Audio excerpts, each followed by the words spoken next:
Francesca Minerva, McKinsey postdoctoral fellow at Melbourne University, and about to take up her position in Ghent. And she's giving us a talk on From Disability to Enhancement with YouTube clips. So, yeah. Well, if they work, away, I'm Francesca. not sure about it. Well, good morning, everyone. I don't think I need the microphone, but yeah. Yeah, it's very lucky that I have enhancements, these fields, so you can see me even if I'm here. Otherwise, it would be very difficult. I naturally born quite short, but enhancement works, even this basic one. So yeah, I'm going to talk about disability. It's not the most cheerful topic, but I think this is a very cheerful talk. I mean, I'm optimistic. Actually, it's an unusually optimistic talk, and I'm presenting this talk for the first time, so I look forward to have feedback, and I haven't thought about the possible objections, so I'm very interested in hearing from you.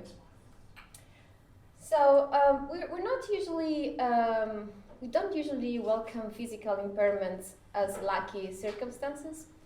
Most of us would agree that a body that functions within the normal range is a good thing. And indeed, the whole point of medicine, which is quite an expensive enterprise in society, is to fix disease and to improve well-being and functioning. But that's not, well, it's perhaps the majority's view, but not everybody agrees. Indeed, some people think that there is nothing intrinsically good about being able to hear or being able to see or to move around. And some people think that our societies are structured in a way to accommodate the needs of the majority of us, and the majority of us happens not to be disabled until we get old, at least. So at some point in life, the majority of us will be disabled if we are lucky enough to live long enough to become disabled. But let's say that for the first 80 or 90 years of life, we're normal functioning. But on the other hand, there are people who have impairments and who have been trying to overcome their impairments for all their life. So there are people who became blind and will be really happy to be able to see again because they want to do things they could do before, like reading books or seeing the faces of people they love. And there are people, for instance, who are affected by dwarfism who have decided to undergo very painful treatments in order to reach average height.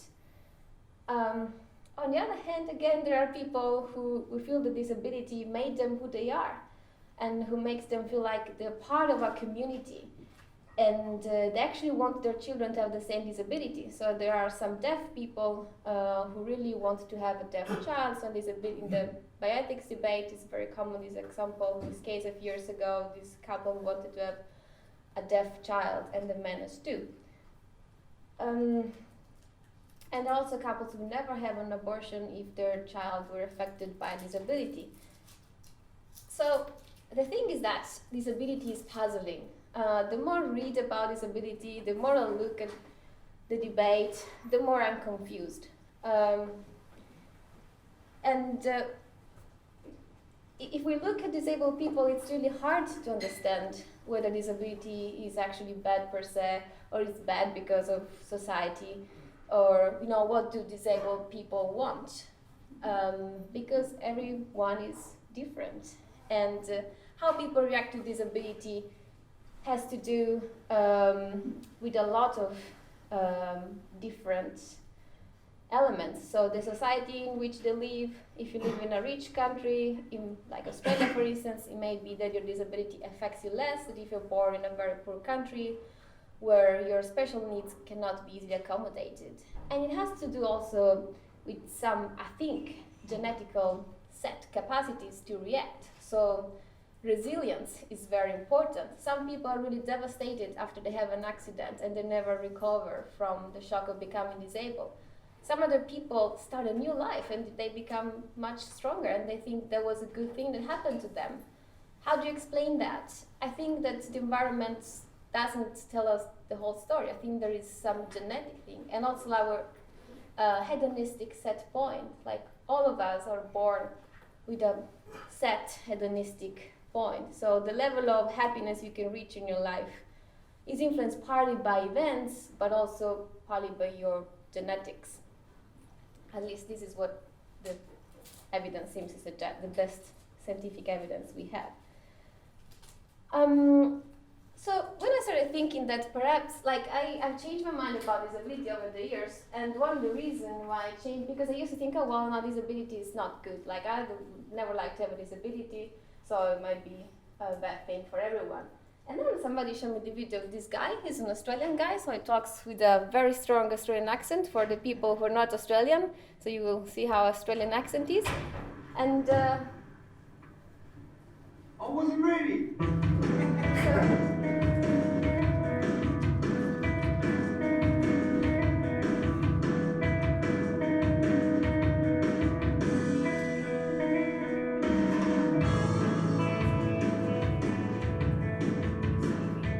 I have no arms and no legs, but I'm very thankful that I have my little chicken drumstick here. People freak out when they see me for the first time. It's so cool. I was a water slide all by myself. Everyone obviously at the bottom of the slide is looking up and waiting for other people to come down. Here I come, they're freaking out. They're like, yeah, like this. And I was so tempted to look at myself and go, what happened? You know? There were times where I sort of looked at my life and thinking, well, I can't do this and I can't do that. And you keep on concentrating on the things that you wish you had or the things that you wish you didn't have. And you sort of forget what you do have. And there's no point, I believe, in my life where I wish I had arms, legs, I wish I had arms, legs, I wish I had arms, legs, because wishing won't help. And what I've seen in life are just a couple of key principles. And the first thing that I've seen is to be thankful. It's hard to be thankful, man. I tell you, when I was 8 years old, I sort of summed up my life and thought, I'm never going to get married. I'm not going to have a job. I'm not going to have a life of purpose. What kind of a husband am I going to be if I can't even hold my wife's hand? It's a lie to think that you're not good enough. It's a lie to think that you're not worth anything.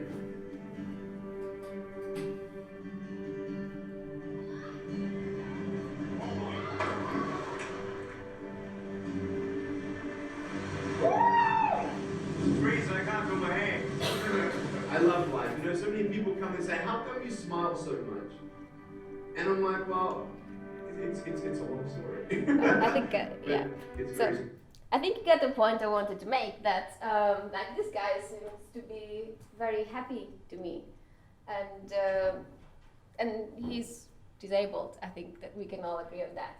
So it seems to me that disability is puzzling because you cannot really predict how happy a person will be just looking at what kind of disability they have.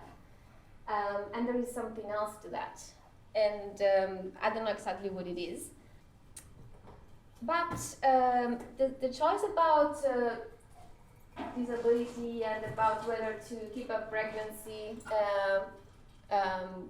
when you're pregnant with a disabled child is not just a decision that affects that child. So you're not just making a decision about, oh, is this child gonna be happy or not? Would I be happy if I were that child?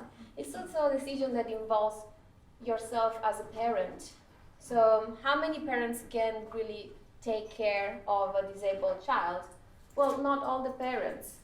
And there are lots of studies suggesting that the level of well-being of parents of severely and profoundly disabled parents, parents of disabled children, is much lower compared to the average population and to parents of non-disabled children or children with mild disabilities. Actually, the level of well-being is so low that it's comparable just to people in prison. And that's because that's really an enormous struggle to take care of a severely and profoundly disabled child. many people have to leave their job, have to completely change their lives, and they spend 24 hours a day taking care of these children. And also they're severely sleep deprived, which seems like a little thing, but it's not. If you don't sleep for many nights, for many years, you will very likely be depressed. So I think that is another element that we need to take into account, not just the kind of level of well-being that a disabled person will have, but also how this kind of disability is going to have an impact on the whole family, the parents and the siblings. But let's get to the cheerful point. I promise it's going to be a cheerful talk. I think things are going to change, and things are going to change thanks to enhancement and technology. I think that the new technology are going to take the debate about disability to a whole new level. I think that in the future, in the next future, not too far away from now, when the doctors will find out that the fetus is affected by deafness or blindness, they won't say, "I'm sorry, but apparently your son will be deaf," but they will say, "Congratulations, your child is going to be born deaf." And why is that? Well, actually, I think they will say your child will be born deaf. And if you think about it, there is a difference between being deaf and being born deaf. I know many people who were born deaf, but I don't know any deaf person. That's because technology allows people who were born deaf to hear. We have cochlear implants that allow people who were born deaf to hear again. Not in all the cases, but most cases. And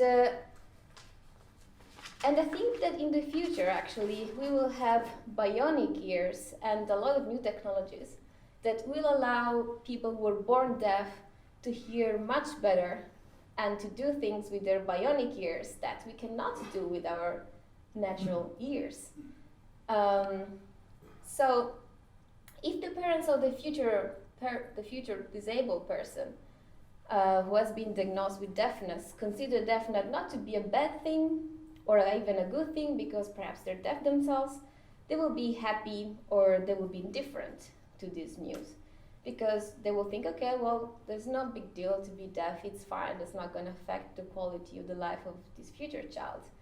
But if the parents of this future baby instead think that deafness is not a good characteristic because they think that there is some pleasure in listening to the music or there is value in being able to talk on the phone or all the things you can do when you hear, well, they will have the good opportunity to have a child who will be eligible to have a bionic ear. And this technology is still developing, so the bionic ear at the moment is not as good as it will be in the next years. But I predict, and I'm pretty confident about this, that having a bionic ear or bionic eyes or bionic arms and legs is going to be quite extraordinary and quite good. And I'm going to show you the last video, like a small thing. Just to remind me later. Remind me later, yes. No, another one. So this video is of, this is a MIT professor of engineering. He's a double amputee and he's working on bionic legs. And he also does a lot of climbing. That's how he lost his legs, because he got caught in a storm and his legs got frozen, so he had them amputated. And he's developing his new prosthetic legs that seems to be better than normal legs.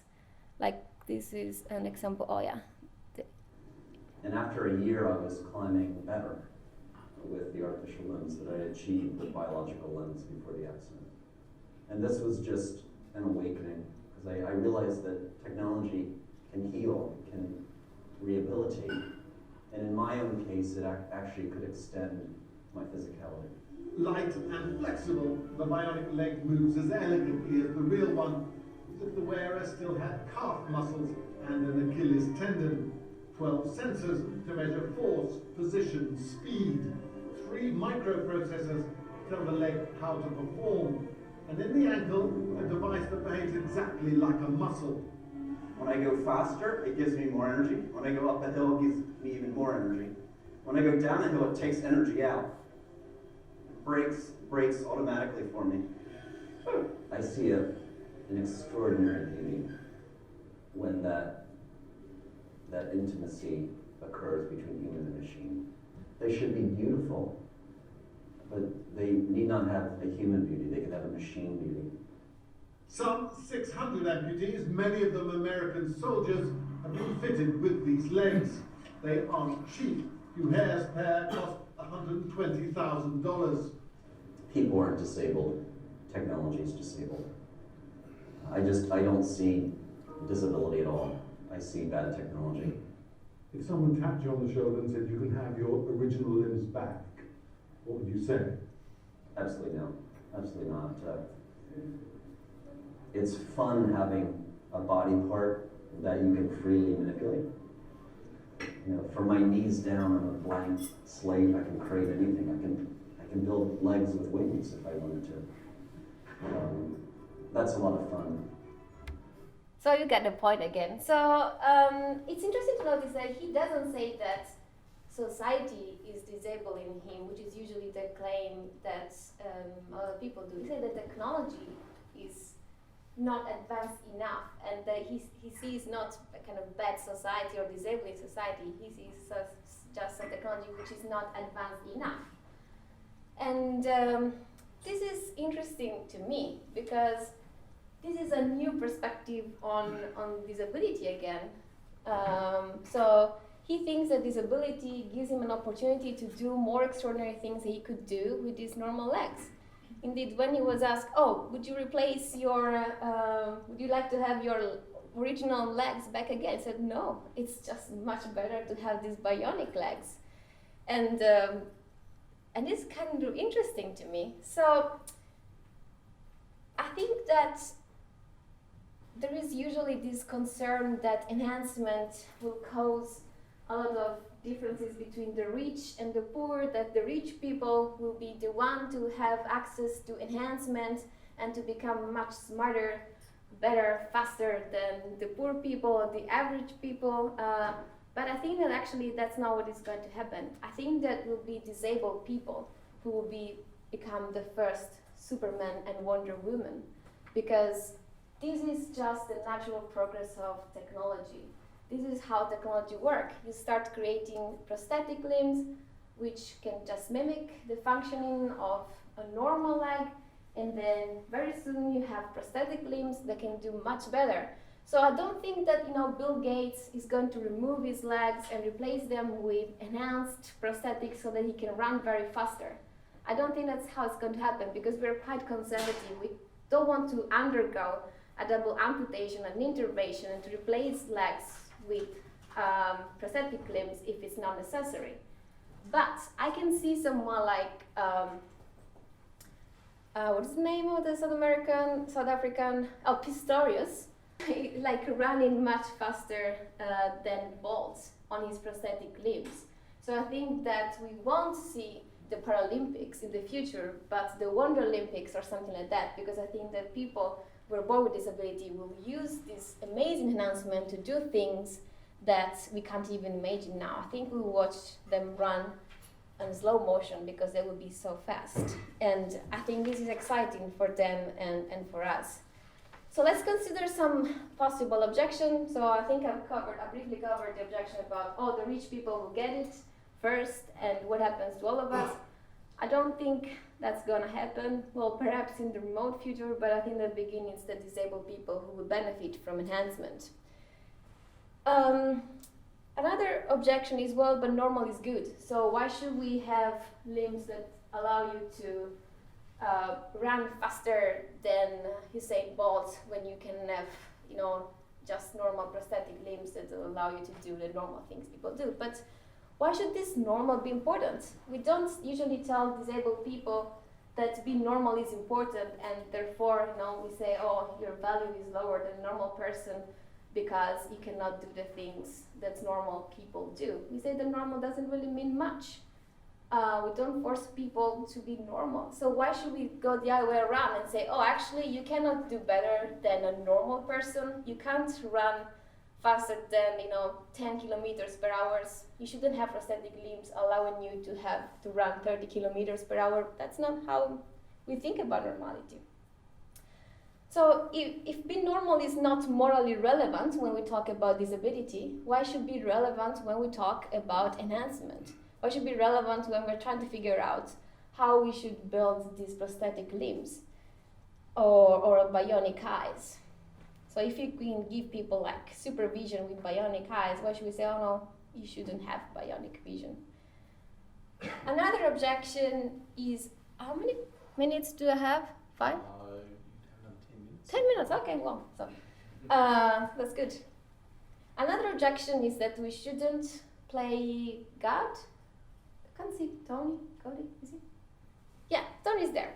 Yeah, I was thinking about you because I know that you work a lot on this topic of not playing God. But I think that this kind of objection seems to be used more against enhancements than against normal therapy. But I'm not sure that's correct. Because what about glasses? So let's think about glasses and the bionic eye. So the bionic eye is basically the development of glasses. So if someone is really, really concerned about what God wanted for them, I think that God actually wanted that person not to see very well or to be blind. But suppose that people don't care about what God wants, or they say, well, actually I think that it's worth disobeying God's will in order to have better vision. So I'm gonna get glasses. So they're already doing something which is against what God had planned for them, which is not to have good vision. Why should we say, oh no, it's okay to play God and use glasses or fix something with a small operation, but just to the point that you can see like everyone else? Why should we say, well, you're playing God if you want to have vision with a bionic eye that allows you to see 10 kilometers far away instead of 1 kilometer far away. I don't know how a normal vision in person can see far away, but I think it's like 10 meters or something like that. But what if you can have like 10 kilometers? What if you can have X-ray vision? What if you can have perfect peripheric vision? Should we say, oh, you're playing God because you want to have this bionic eye, very bad? What you can have is just glasses? I don't think that this is the right of argument. I think it applies if people are really concerned about this objection, but this implies that they shouldn't have glasses, or they shouldn't use a stick to walk if they cannot really walk. Because everything is interfering with God's will. So even Tony, who is really concerned about God's will, he's wearing glasses, and I think that he decided that it's okay to play God a little bit and to be able to have normal vision if you really need to. Another concern is the cost of this technology. So how much is this going to cost? We shouldn't spend public money or Medicare money on improving vision beyond normal. But again, there are a few considerations here. We are already spending money because of disability. We are already producing prosthetic limbs. We are already producing wheelchairs. We are already doing whatever we can, and not enough anyway, but still, we are investing a lot on disease and disability and trying to give people normal functioning. So why should we say that, well, it's okay just the point where we can give them the capacity to walk, but no, we should stop if it costs even like $5 more if they can run 30 kilometers in 1 hour, because there's something wrong about that. And what if we can have the same kind of prosthetic limb, the ones that allow you to run 30, 40, 50 kilometers per hour instead of 10, if it's just the same price? Our technology doesn't work in a way that it becomes like exponentially more expensive the better it gets. it may be that it's just the same cost to give you prosthetic limbs that can do slightly different things or does better things. And also, like, disabilities per se is expensive. If I break my leg and I cannot go to work, I lose money, or my employer loses money. If my husband has to stay at home for a month to take care of me, someone is going to lose money and not to be very productive.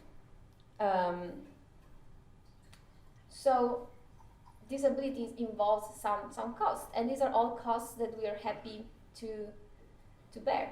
It's fine.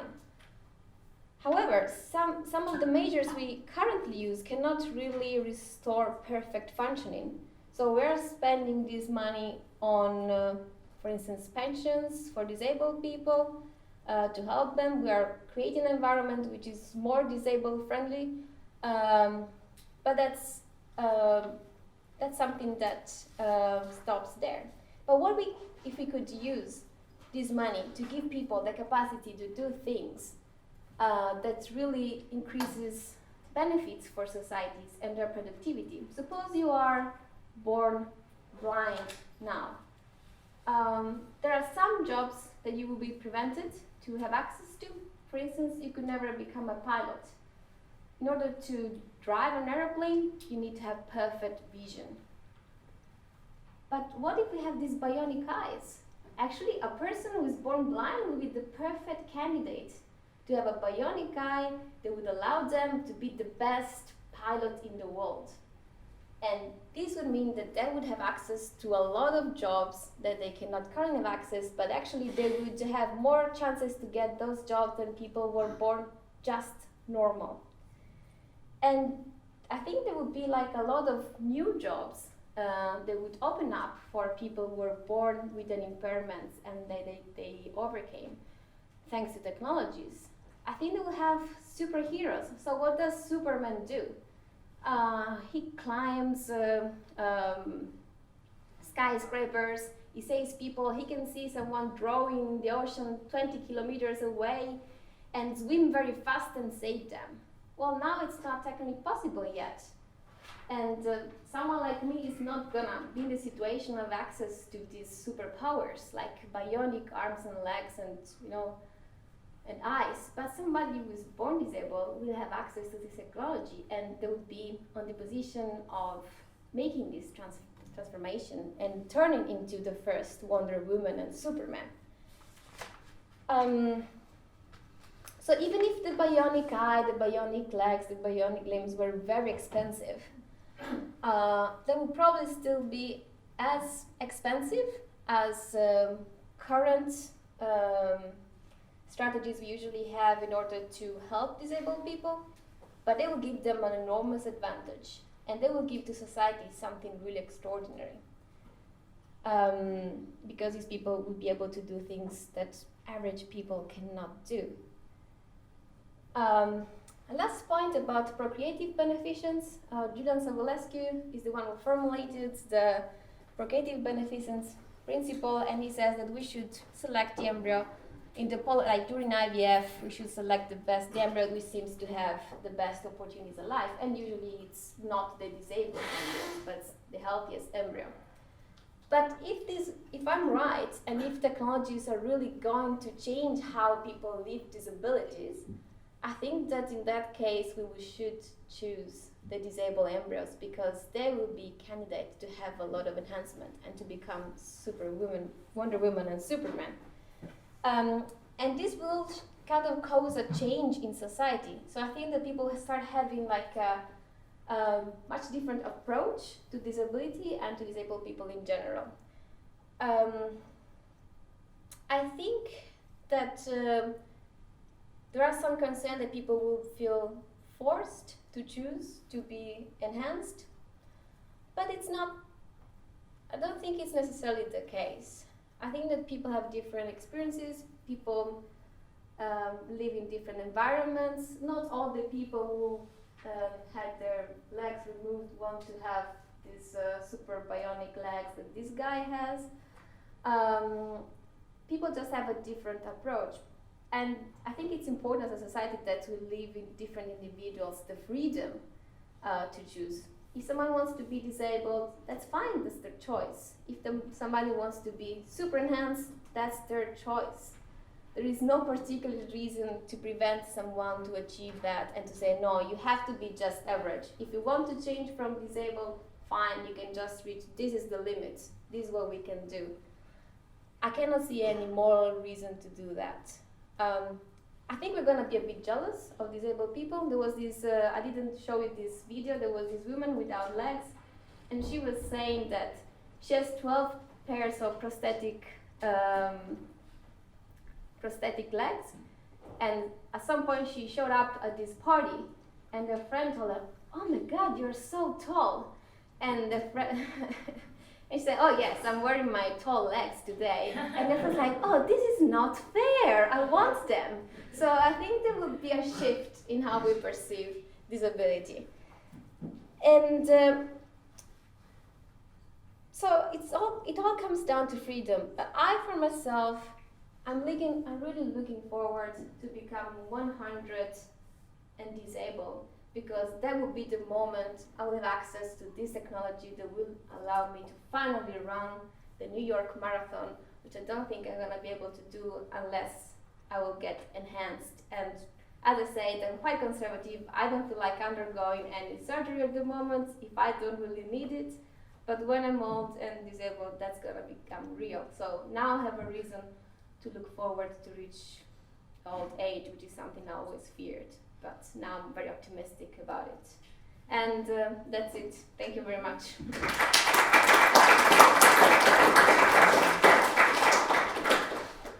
Thanks a lot for that, Francesca. So we have got 13 minutes for questions. Oh, I have a pen in my back, yeah.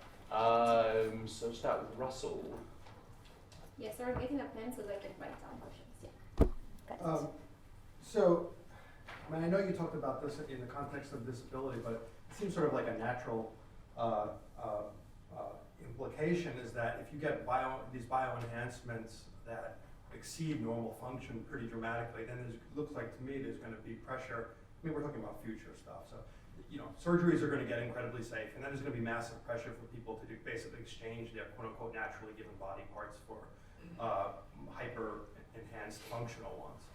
And there's something about that that troubles me, and I'm not even entirely sure what it is that troubles me about that. But it does seem like it's going to be a lot of pressure on people given the sort of like competitive interactions going on, that people are going to want to start, trading in their regular body parts for enhanced body parts. And, it seems like not only is there something just sort of basically troubling about that, about the pressure that people would be under to do that if they would otherwise not want to do that. But of course, there's a whole issue about it sort of changing the way we identify as human beings, or what the nature of human beings is. I don't know what kind of value these things have. I'm not convinced that it has a lot of value, but part of it is there's a sort of a deep-seated troubling aspect to it, to me. And I think this is a point that Nick Agar makes in his recent book, which I thought was really interesting. That if you look at the Star Trek world, right? You wonder, like, they're in this world of incredible technology, like they could just create anything from scratch, blah, blah, blah. Why are they using their normal human body parts? And Nick pointed out in that book, which I thought was really interesting, was that I was a Star Trek fan forever, and I never even thought about it. I just thought that they were, I don't know, if it was budget constraints, I don't know. But he thinks that it was sort of a deliberate decision on the part of humanity to keep certain technology external to the body. And I just thought that was interesting. And so I'm just wondering what you think about sort of these broader implications that go beyond, well, if I turn 100, maybe then I'll run a marathon. Well, now people will say, well, I don't need to wait till I'm 100. We can do that now. Yes, a lot of points here. Yeah, I feel about the pressure to change like a normal body with an enhanced body. And like the best example that came to mind is, since I work a lot on cosmetic surgery, is breasts. So like a lot of people get breast implants, but the people who get breast implants, even if like breast implants are relatively cheap and safe and actually look much better than natural breast, is that, well, you don't really want to undergo this kind of intervention. So the people who get breast implants usually, which is a form of enhancement, I think, is that they have some problems with, they have a breast deformity of their particularly small breast or big breast. So they change when there is something that they're not really happy about, but they don't change if they are happy what they have. And I think it's kind of what's going to happen with all other forms of enhancement. So I don't think people will feel under the pressure of enhancing themselves unless there is something not working very well with their own body. But yeah, there is this possibility, and I need to think more about that. Okay, we're going to move on now. Kirsten. Yeah, very quickly. So the issue here seems to be, on the one hand, particularly the stuff of whether we're happy or whether we can do something. So I think one of the points that comes up that we're kind of pretty poor at predicting what the problem is. Why should we just not push the development so that people are happy? So give them a drug that makes them happy, rather than give them bionic legs that make them able to walk. Well, people get happiness not just from being drugged. They get happiness from achieving some goals. But they could have happiness from being drugged. But it's a different kind of.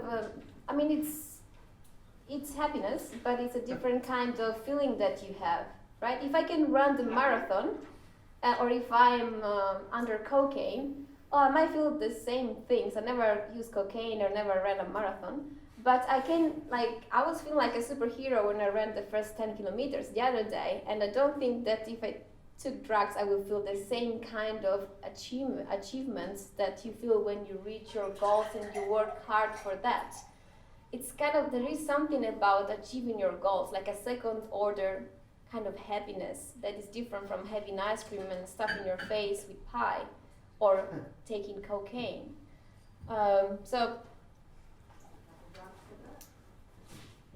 Okay, we better move on. Karen. Yes, it's a similar question as you had. I think if we had bionic implants that were much better than our meat tools, then there would be no. I mean, for every person that is born with normal arms, they would be just as free to chop off their arms and replace them with prostheses. So there would be no special advantage with being born with no arms vis-a-vis being born with arms. I mean, I think that this was the point that you had, that it would be better to be disabled. But if being disabled means that you have no choice but these bionic arms to buy them. But if you have arms, you can always chop them off. Yes, that's true. But I think that the thing is that people don't really like to do that. Like if tomorrow it's okay, we can have bionic arms, but you have to chop off your arms and be replaced with bionic arms. And these bionic arms would allow you to climb mountains and just do things that you cannot do. How many people will really do But that's another question. that? That's that's another question. How many would do it? But they could do it. They could do it, and I also think that if you're born disabled, you, at least in a public health system, you will be entitled to have free enhancement, because that would be therapy/enhancement. But if you decide to chop off your normal functioning arms, and then you want them replaced, that would be on you, quite obviously, because it's... But we're talking about the far future anyway, Yeah. right? In 20, 30, 50 years. So. Yeah. I think we better move on. Next to Karen. I think that's a very interesting paper. Thank you very much. Thank you. I think your point that you get a certain kind of achievement out of, for example, training for and then running a marathon, I think it is quite possible. For example, let's say I've got certain ambitions, let's be open, what they are. So I, as a way, see the surgery I need to have to achieve that goal as a kind of working towards, not only like surgery, as you say, but it's my way of contributing something like training for the marathon.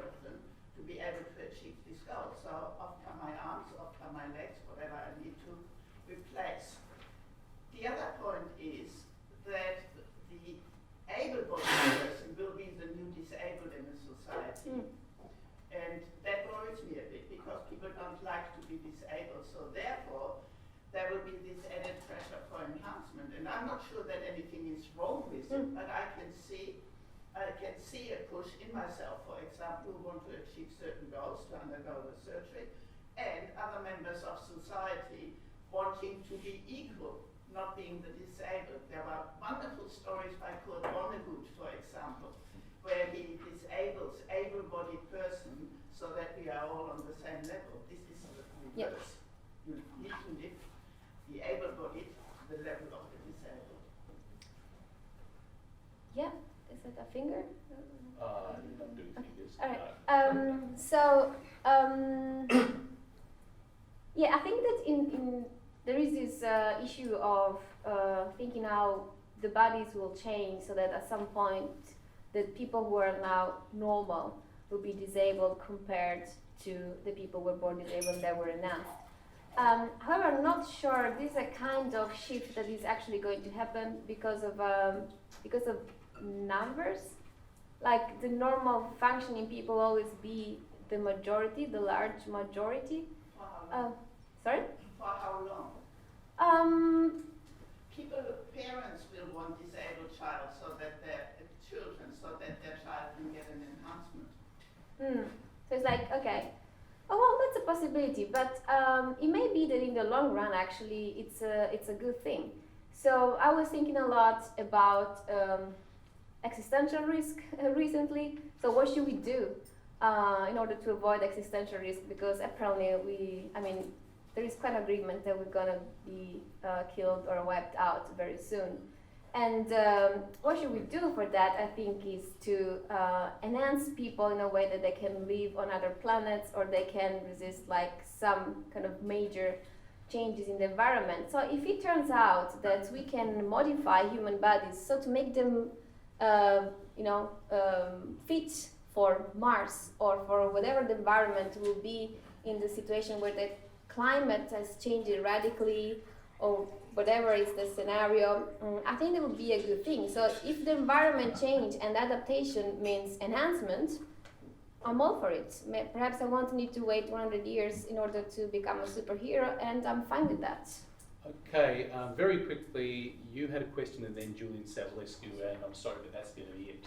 So I'm wondering how would, with our ability in genetic modification and developmental biology kind of progressing, what would happen when people have the choice to just grow their natural arms back, or their limbs back? How would that affect things?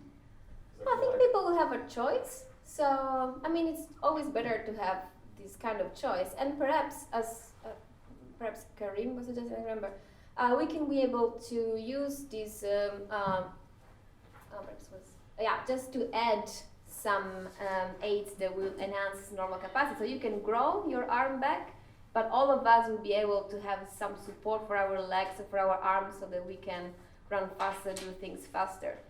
We don't know what kind of technology will be developed first. So it seems to me that bionic legs are working very, very well at this point, and they're closer to be perfect, or actually better than perfect, than regrowing arms or other parts. But I think, the more choice you have, the better, and people will be able to choose and have both, perhaps.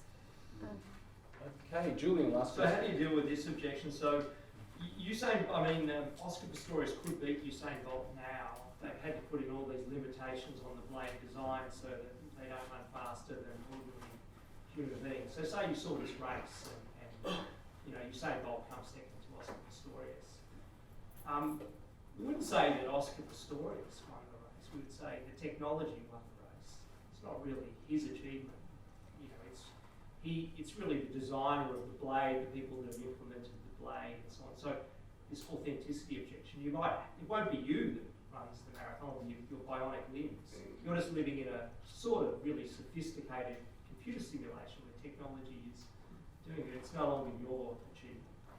Yeah, I don't know exactly how it will work. Like, would everyone with the same legs that future Pistorius will be able to do the same things he does? Because I have it seems to me that, you know, Pistorius is the fastest disabled runner, because there is like part of it is also like his genetic capacity, his resistance. There's a $6 million movie called the $6 Million series, $6 Million Man, where they have computerized bionic limbs.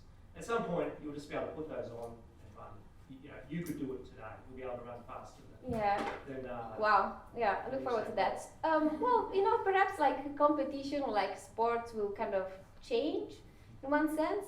But even now, I don't think it's really much different. Now it's like, who gets the best drugs, who has the best genes, has the best technologies. And I was some point who has the best team of you know, prosthetic legs working for them. It's like with cars races. It's not really the pilot, it's also the car which is important. And at some point it won't be cars anymore, it will be legs. And it will be different kind of sports.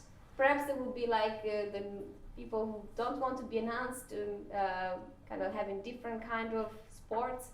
I don't think you can really mix up. It wouldn't be really much fun, because some people will be much slower.